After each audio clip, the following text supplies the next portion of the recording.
हिंगोली लोकसभेच्या निवडणुकीच्या अनुषंगाने आज प्रशासनाकडून प्रशिक्षण देण्यात आलं. नेमकं काय मार्गदर्शन करण्यात आलं आणि काय सांगाल? 15 हिंगोली लोकसभा मतदारसंघ अंतर्गत 84 हातगाव विधानसभा मतदारसंघासाठी 26 एप्रिल रोजी मतदान होणार आहे.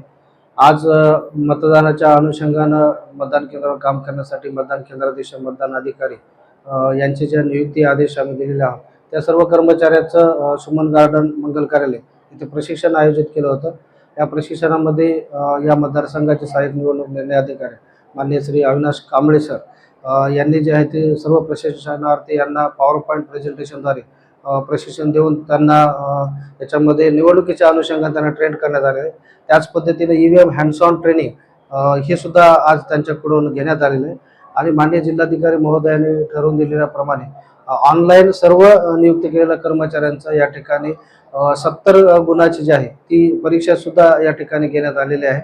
आणि अशा प्रकारे संपूर्ण दिवसभर ज्या कर्मचाऱ्यांनी पोस्टल बॅलेटसाठी अर्ज दिलेला आहे त्यांच्या पोस्टल बॅलेट मतदान करून घेण्याची सुद्धा या ठिकाणी व्यवस्था केलेली आहे. असं संपूर्ण दिवसभराचं आजचं या ठिकाणी प्रशिक्षण आहे.